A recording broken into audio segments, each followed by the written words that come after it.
Il me semble que pour parler, la pensée s'exerce elle-même pour devenir parole. Autant que je vous suis dans votre itinéraire initiatique d'un film à un autre, et les cartes postales sonores que vous m'envoyez de temps en temps, et j'ai parfois mal à suivre l'enchaînement ou bien les séries de pensées, comme vous les appelez. Et enfin, je n'ai pas compris comment on a passé d'une analyse de mœurs, par exemple, à l'histoire de l'or des Incas et des Aztèques, et puis à cette terre cuite que vous avez vue dans le musée des anciennes civilisations à Ankara, concernant les Hittites, en fait, qui sera le premier inventeur de contrats, etc.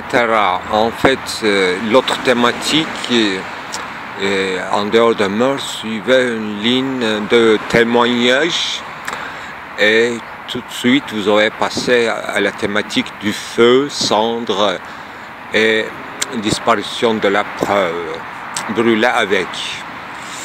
Oui, il y en a des autres séries aussi. Et entre-temps, apparemment, vous avez découvert une vidéo que vous avez enregistrée très très longtemps. Et c'était un texte qui était écrit encore beaucoup plus auparavant, qui faisait une sorte de compte-rendu de vos premiers films, donc les années 82, qui suivait une certaine rédaction d'une série de poèmes, apparemment. Si j'ai bien compris, en fait, vous étiez à Antalya, quelque chose comme ça, donc vous viviez dans une atmosphère pastorale, disons. Bon, je ne vous demande pas des questions directes, bien sûr, concernant cette fiction autobiographique, mais hier soir, en fait, l'histoire de Daniel, c'était complètement inattendu pour moi, en fait. Oui, vous suiviez la piste de la tragédie, vos épisodes de tragédie, ou les débuts, les commencements des tragédies, mais est-ce que vous avez vraiment prémédité faire une tragédie de telle sorte que de prime d'abord je vous ai critiqué hier soir, mais finalement ce matin j'ai revu votre film et vous avez fait des modifications, surtout c'est devenu plus court, et c'est pas mal, c'est très suggestif. C'est incroyable passer d'une sorte de dissertation sur la morale kantienne, sur les différentes sortes de nécessités impératifs, à un impératif tout à fait inattendu qui sera de l'ordre divin. Ce sera l'oracle anagrammatique de Daniel en fait. Ce roi, je crois, c'était Nabuchodonosor, quelque chose comme ça, roi tyrannique, qui cherchait des prédicateurs, interprètes ou herméneutes pour interpréter à la fois ses rêves, n'est-ce pas, à la fois cette apparition soudaine sur les murailles de son palais. C'est fantastique, je trouve en fait ça lie avec les thématiques d'anagramme et herméneutique, et votre film c'est l'incarnation même de symptômes herméneutiques. Et plutôt en fait c'est un anagramme. D'ailleurs le titre ou sous-titre, quel était le titre de ce film? D'ailleurs ça fait le titre, la question même fait le titre. C'est bizarre. Et il y a un sous-titre qui disait du signe au sigle, je crois, n'est-ce pas? Anagramme Daniel. Bon, tout ça, ça fait trop. même pour moi, c'était inattendu. Oui, graffiti, sigle, je comprends. Pour vous, c'est dans la même thématique d'anagramme. Et vraiment, à Istanbul, il y a des slogans que j'ai constatés, en fait, les graffitis, et qui dit quel est le titre de film, de ce film.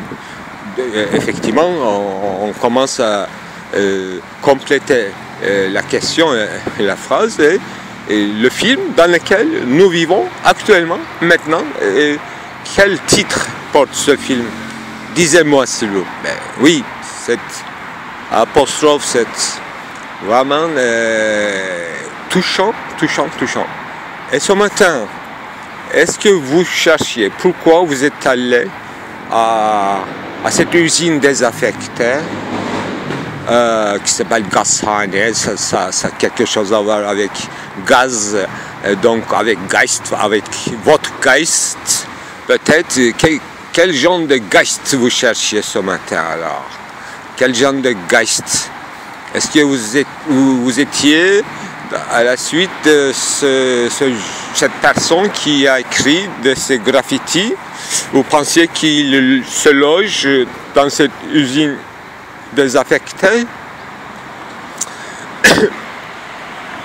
Après le sanatorium désaffecté, maintenant, une maison de Geist désaffectée. Alors, une maison sans Geist, une maison de Geist sans Geist, maison des esprits. Alors, vous étiez même entré dans quelques maisons désaffectées, sans esprit. Est-ce que vous avez trouvé des esprits ou quelque chose de tangible pour nous montrer, pour nous raconter? Enfin, vous avez tout compris, mais l'histoire de Daniel me préoccupait depuis très longtemps. Vous savez qu'en fait, je ne voudrais pas faire une tragédie à la grecque, mais d'origine monothéiste, qu'on n'a jamais essayé. Il y a quelques essais de Moïse et Aaron, bien sûr, et dans les partitions musicales de Schoenberg, je crois. Mais oui, on a fait l'autre jour dans le sanatorium, d'ailleurs, Abraham, bien sûr, Isaac, scène de sacrifice. C'était ça, et la liaison, et j'en avais déjà parlé de Moïse, bien sûr, et même de Mohammed comme inventeur d'un nouveau contrat de mariage en multiple, etc. En fait. Mes contrats, histoire de contrats, comme invention, comme terre cuite, l'or, puis une monnaie avec une effigie, etc.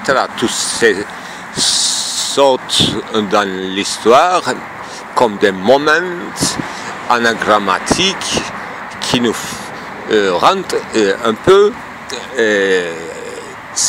significatif l'histoire. En ce qui concerne l'autobiographie, effectivement, il faut suivre une démarche pareille. Oui, peut-être, je supposais que ce soit un garçon qui écrit ce graffiti, quel est le titre de film, partout à Istanbul. Je cherchais d'abord le graffiti, mais par hasard, il n'habitait pas dans cette usine désaffectée. Je supposais qu'il était jeune, il était un garçon, il était un peu aliéné, mais passionné bien sûr des paroles, non pas de la poésie, mais il est complètement assimilé par la parole. Il n'écrit pas trop long, il écrit des graffitis, mais au sens moderne, il a un style inimitable, il écrit très court et il écrit la même chose de différentes façons partout. Donc, il me semble que pour parler, la pensée s'excède elle-même pour devenir parole. La même chose de différentes façons partout. Donc il veut se faire entendre. Et c'est bizarre, et peut-être qu'il a vécu toujours dans les rues, je suppose, je rêve, je fantasme, et il vit dans un film, il croit que ce ne peut pas être réalité, il croit que sa vie n'est pas réelle, c'est un jeu. Oui, il est cet héros célèbre de Calderon. La vie est un songe. C'est ça, le personnage principal de Calderon que je cherchais et que j'avais déjà senti que c'était lui. Il vivait à Istanbul. Et la bonne piste, c'était ça. Et n'oubliez pas, en fait, je n'ai pas encore fait le film de cet enregistrement qui est intitulé « Je pense » qui accompagne toutes mes représentations. Alors, il faut rendre compte de ce « je pense ». Peut-être qu'il s'agit d'une « il pense » ou « elle pense ». Il y a un « il pense » qui accompagne à toutes mes représentations. C'est encore plus intéressant et vrai. Tout en moi, je pense, ça aussi vrai, mais penser par procuration, penser à travers quelqu'un d'autrui, c'est encore plus vrai. La vraie pensée, c'est pas seulement solipsisme, c'est pas une solus ipse. En apparence, oui. Il faut tout de suite faire une précision. Je ne choisis pas la plupart du temps par exprès les endroits bruyants pour faire des enregistrements. Quand la pensée s'exerce, elle devient la parole. Donc là où je suis, je commence à m'enregistrer. Je choisis de temps en temps les endroits, mais la plupart du temps, le bruit du fond influence mes paroles et la trame de ce qui va arriver à la suite. Je n'ai jamais fait un enregistrement en préparant avec le texte, sauf dans le passé. Ce que vous faites allusion, en fait, c'était un texte qui était une sorte de compte-rendu de mes premiers films à un cinéaste, en fait, j'ai appelé Helena Villakovic. Alors, ce n'est pas une condition ontologique de se trouver du repos et de se parler dans des endroits bruyants dans cette ville, mais c'est apparemment un choix politique ou urbanistique. Très mal choix, parce qu'il y a des très très jolis endroits, mais on ne peut pas s'installer confortablement. Voilà, ici c'est encore à peu près mieux, parce que c'est une autre ancienne parloir. Je ne citerai moins en moins des noms propres, mais avec la sonorité, vous devriez vous repérer dans l'endroit. Et je cherche mon petite pierre que j'ai posée sous la sable, mais je ne trouve pas immédiatement. Est-ce que quelqu'un l'a trouvé très précieux, mon pierre? Il l'a pris? Ah, c'est encore plus gâtant. C'est pas un chien qui l'a pris, hein, c'est une humaine. C'est flattant. Mon Pierre a trouvé un acheteur. Et très bien. Bon. À vrai dire, en fait, comme la plupart des romanciers et écrivains, en fait, je suis un collectionneur d'objets aussi. Enfin, récemment, on a vu Orhan Pamuk, grâce à son roman L'Innocence, musée d'innocence, donc il a ouvert un musée avec le bric-et-brac. Moi, je ramasse des pierres et de bois, morceaux de bois depuis mon enfance, mais de petite taille quand même, par économie. Et dernièrement, par exemple, j'ai apporté chez moi l'un des sigles anagrammatiques que j'ai photographié et à laquelle je parlais longuement dans mes films. C'était le tronc brûlé en fait dans le film. Ça devrait être dans le film brûlé avec. C'est un tronc. C'est une sorte de buisson ardent devenu un tronc véritable en bois, moitié brûlé. Voilà un scène apocalyptique qui nous reste. Je n'avais aucune envie de visiter, je le fais assez souvent, des maisons, des chambres désaffectées, mais je voudrais, comme tout le monde, d'être autre d'eux, par exemple quelqu'un qui a des petits pigeons dans le sous-toit, un vieux monsieur par exemple, une vieille dame, comme dans le parc à New York, comment ça s'appelle, le Central Park. En fait, j'avais vu un film qui se passait autour d'une clochard femme de Central Park. Donc, elle s'était identifiée un peu aux pigeons du parc. Un petit enfant qui le voyait d'abord, il s'effrayait et puis il reconnaissait quand même la nature des choses. Bon, et pour reconnaître la nature et la nature des choses, de chaque chose, il faut être quand même dans une certaine proximité, d'être autre des choses, être ghost, tout en étant ghost visiteur. Il faut visiter de temps en temps les ghosts. Voilà. Et c'était touchant, je n'ai pas tout photographié, mais il y avait un café du coin, encore dans ce quartier, non pas une usine et une maison désaffectée, mais tout un quartier entièrement Fikirtepe est désaffecté, 30 ans de désaffecté, mais il y a encore des coins de vie, comme ce petit coin de café. Là, il y avait une grande photographie des années 70, donc première habitation à Fikirtepe, c'est-à-dire première bidonville, mais avec beaucoup de verdure et avec une certaine quand même qualité de vie par rapport à aujourd'hui, qui est devenue inhabitable. J'ai choisi par exemple dans le film de cette série comme titre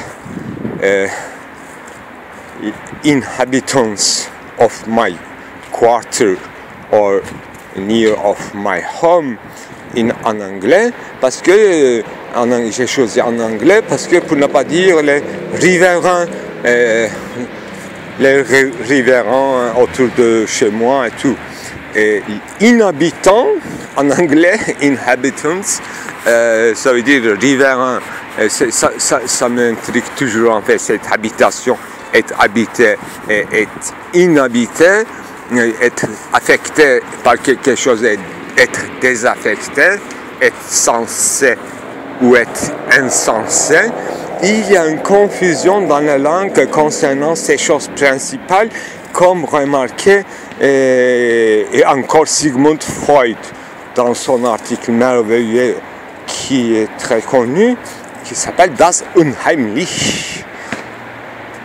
Das Unheimliche, qui a fait un concept, Unheimlichkeit, et ce qui est de nous de plus près, mais ce qui est le plus étrange. Host, histoire de ghost, spectre, c'est un peu comme ça en fait. On se sent très proche, mais c'est quelque chose d'extrêmement étranger en dehors de nous, mais nous le portons. Alors, si on revient à ce je pense ou à ce il pense qui m'accompagne, non pas m'accompagne, mais accompagne à toutes mes représentations, au sens kantien, c'est la phrase de Kant. Donc je vais faire un film. Et j'ai fait un enregistrement. Donc Foucault, il avait l'air de s'amuser dans les mots et les choses de cette cogito, je pense. Il disait qu'il s'agit plutôt aujourd'hui, dans notre époque, je parle. On ne peut dire tout au plus que je parle. Mais effectivement, il avait dit aussi qu'il s'agit plutôt on pense, plutôt on parle, non pas je parle, je profère des paroles, mais je ne parle pas.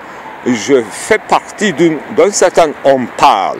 Donc, je pense qui accompagne à toutes mes représentations kantiennes et doit être peut-être rectifié ou élargi en disant en réparant tout ça. Il y a un il parle qui accompagne, etc. Il y a un elle parle qui accompagne.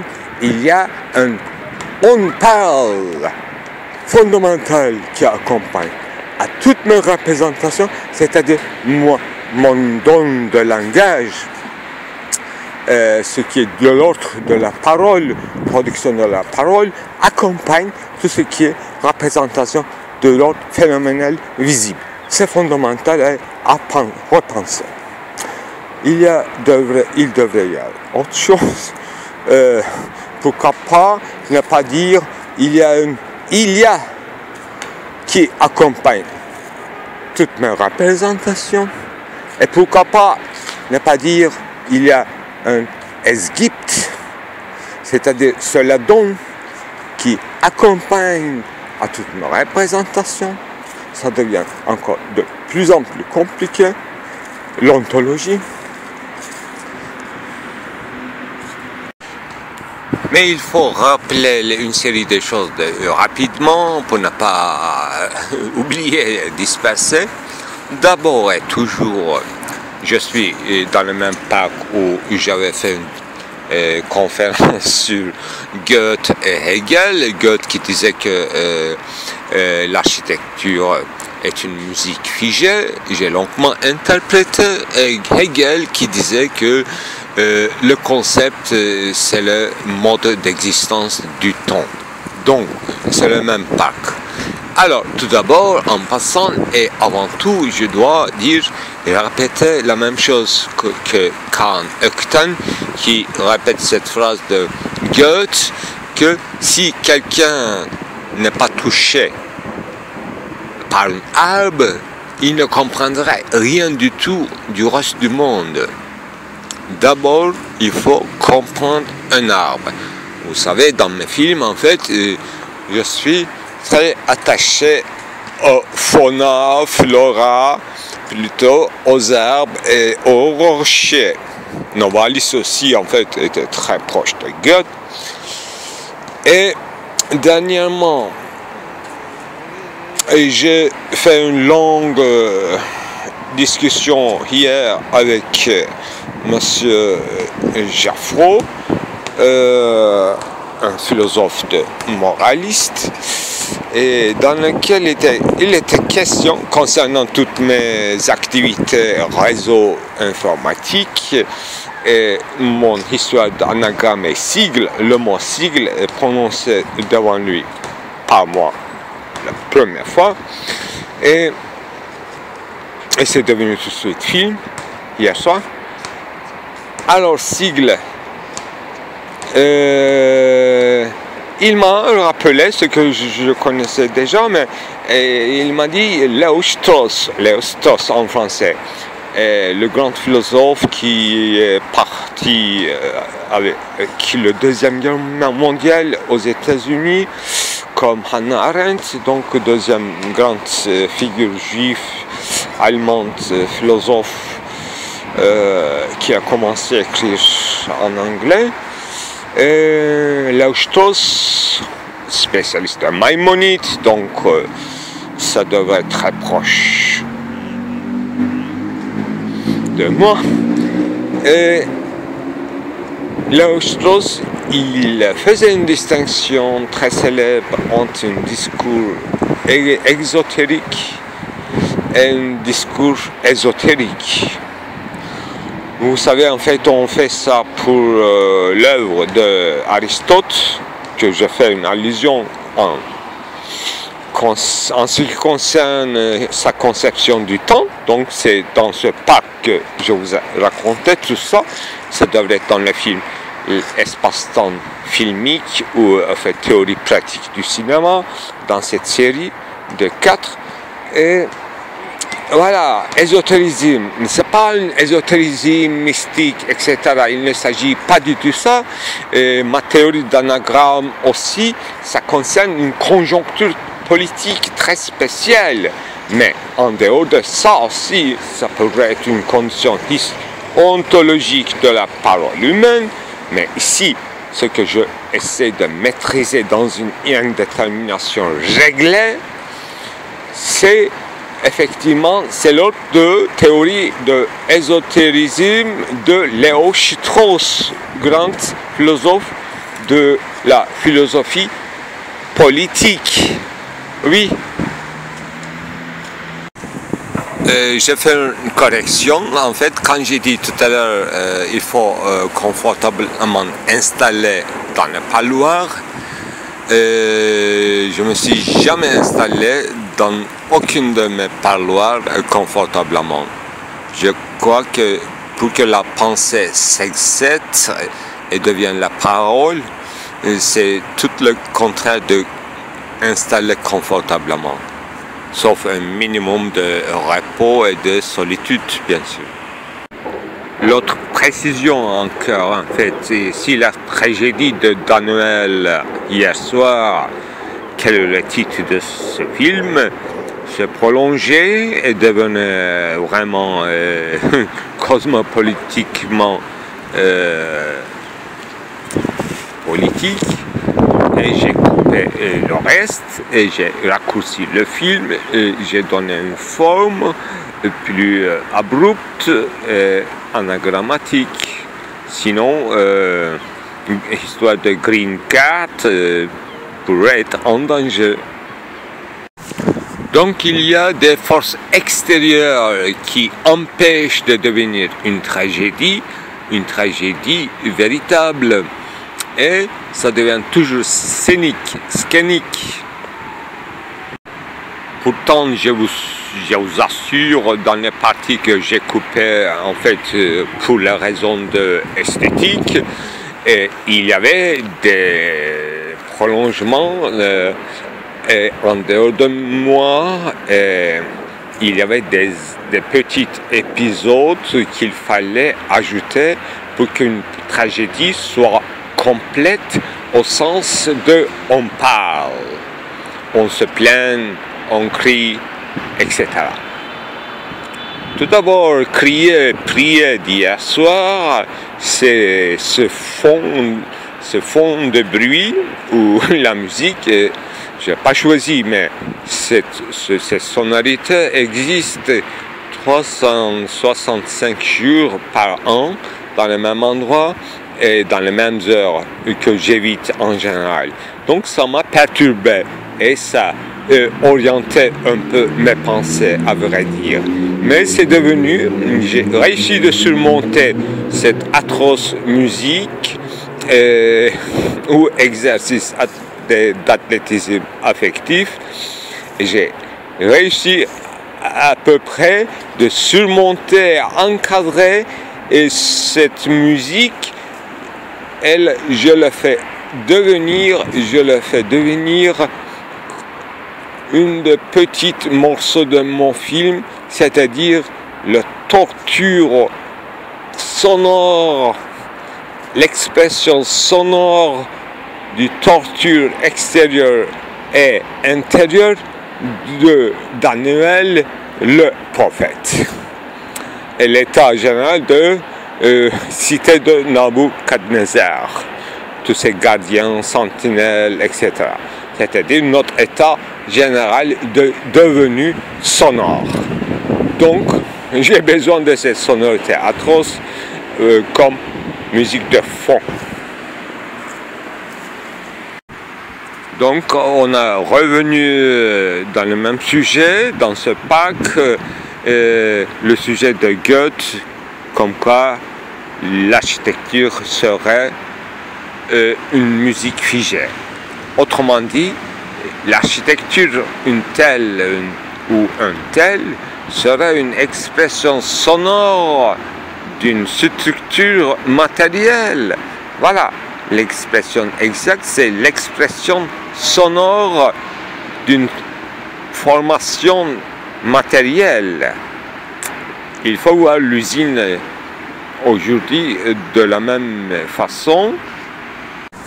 Et je demande aussi une certaine compréhension de mes spectateurs, s'il y en a, de mes films, en fait, parce que je fais ces films en toute vitesse et je fais leur montage et leur sonorité moi-même.